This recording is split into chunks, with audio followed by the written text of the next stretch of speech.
Guys, there's been big news in the podcasting world. Huge news in the podcasting world. The podfather himself, the king, is moving out of Los Angeles. That's huge. Big time. Joe Rogan is leaving Los Angeles. He's moving to Texas. And it's crazy. I was talking to him this weekend. He sent me some pictures of like his spot. It's going to be like a ranch, I assume. Dude, it's sick. Obviously, obviously we can't show up any pictures, but like, it's sick. It's the fucking dream. He's got the studio looks insane because he's going to do the podcasting there as well. And I'm pretty sure this is a permanent move for him. Like, yeah, 100%. And it's a really interesting thing because with COVID or Corona, you realize what the point of living in a big city was. Right. So the point of us living in New York City was always to chase our career. Mm-hmm. Now we can't chase our career with comedy clubs closed. Yep. So now we're sitting in this city.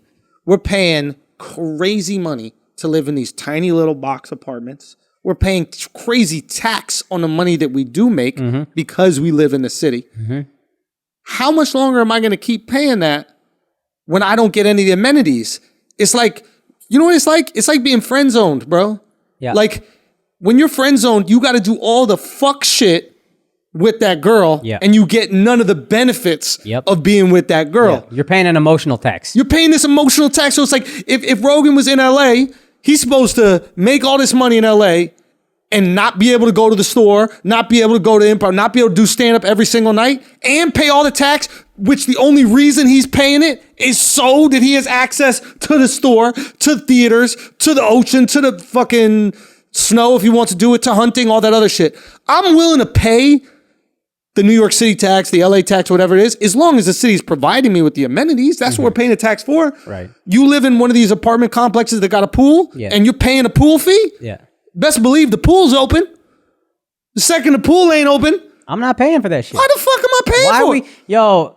I'm never been more happy to live in Jersey. I hate it. I hate saying I live in Jersey, but I'm paying half the rent to not be in the city. To be in the city right now, the grocery stores suck, constant traffic, everything is slow. I'm paying 3 times the rent, 2 times the rent, and I got access to nothing. Call it out what we live in the city for. Matter of fact, you're someone who moved to the city. What did you move to New York for? Stand-up comedy. To do what? To be a great stand-up comedian, to have access to the comedy clubs. And that's the only way that you could be a great stand-up comedian if you have access to comedy clubs. Only reason I'm here.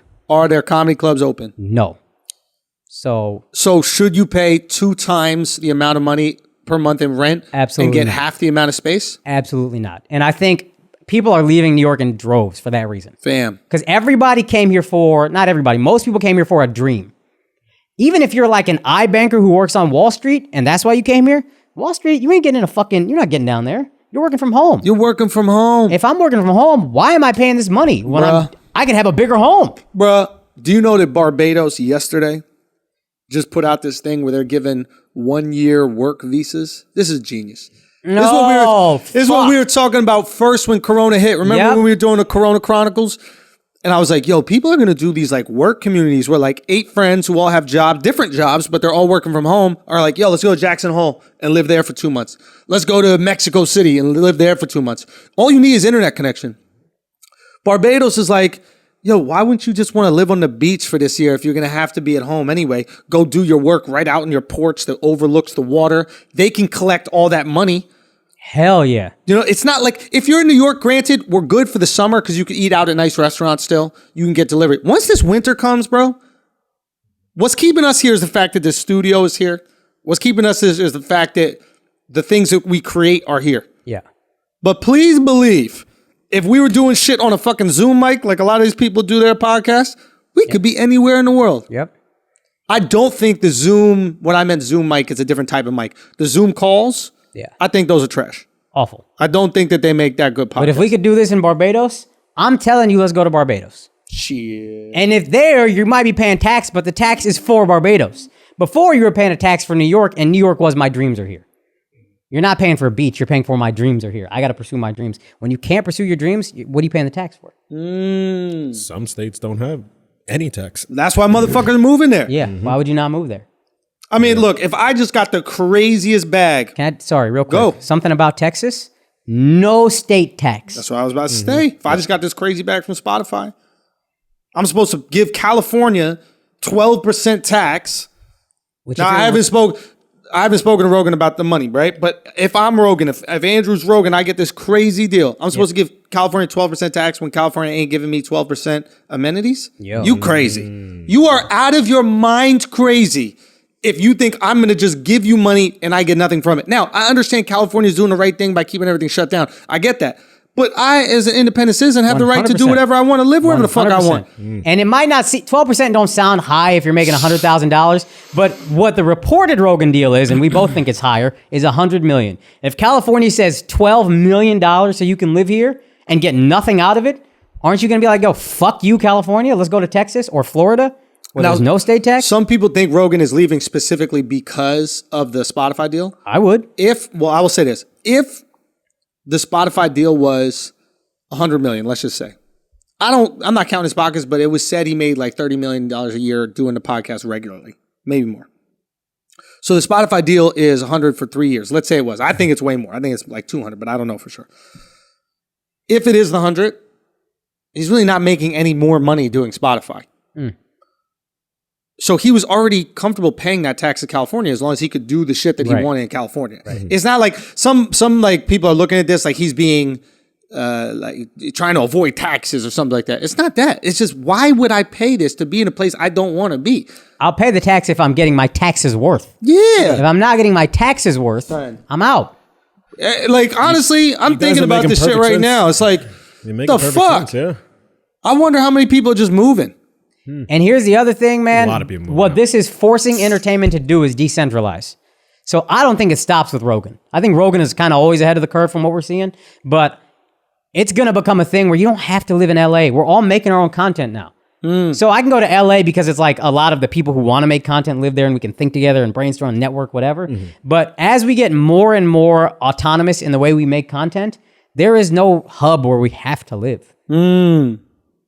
Yeah, man, it's interesting. It's like you're only connected to the space where you create. Yeah. You know, if you're someone who just does sketches, you can go where the fuck you want. But what happens when the clubs open back up? We don't know when that shit's gonna happen, bro.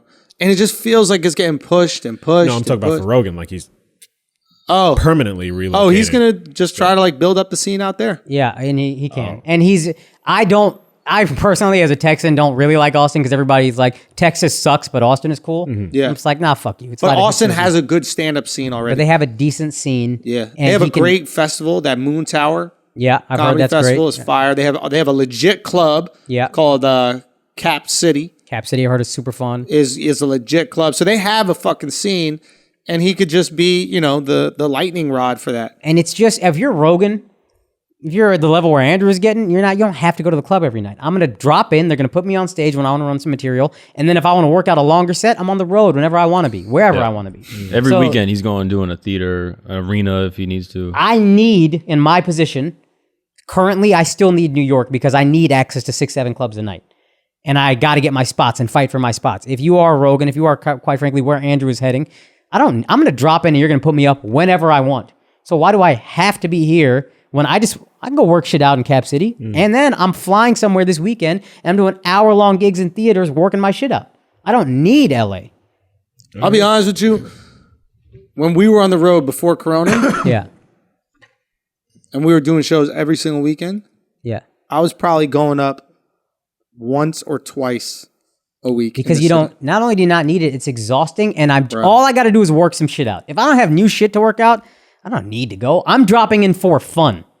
I still got to drop in for work and everything. You can drop in for fun. That's the thing. It's like I would go up because there was something specific to do.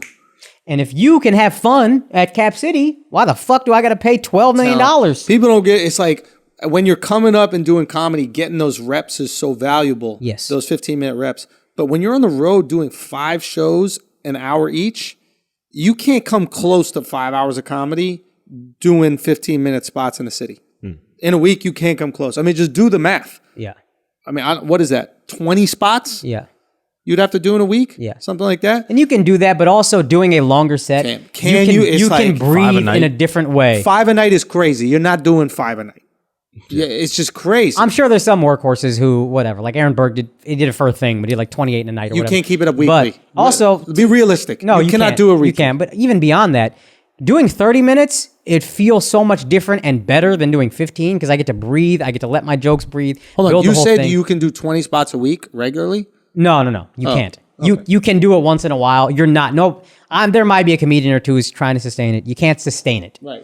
But also, an hour-long set, even that aside, is just different than 15. You just feel different up there. There's a different pacing. You're breathing. It's like a whole different thing. The way I look at it is 3-on-3 versus 5-on-5. That's fucking great. So like 15-minute spots is a nice little pickup game at the gym, YMCA. You're playing 3-on-3. Yeah. And when you do an hour, that's 5-on-5 with referees. Yeah. It's different. It's a different pace. It's a different intensity.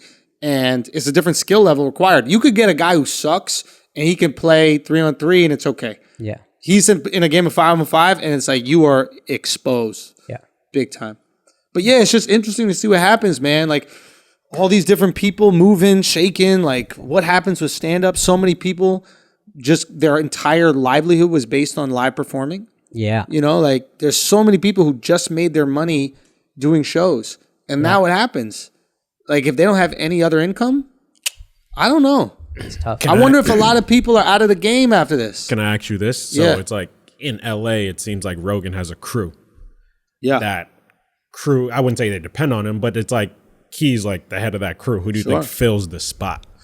That's interesting, man. I don't know. I mean, like the next biggest pod is obviously The Fighter and the Kid, but it's such a different podcast. It's a hang. It's not like an intellectual like expose every single day. With Rogan, you're gonna have some like scientist one day, and then you're gonna have like some like gambling addict turned motivational speaker the next day. Like and it's then just Andrew the next day. Yeah, it's just so random. Then like a comic, right? It's like there's so many like it's such a random thing, and I don't know who can recreate that, and also who has like the knowledge and curiosity. Like, I think one of the coolest things about a Rogan episode is that like Rogan kind of asks the questions that you would ask.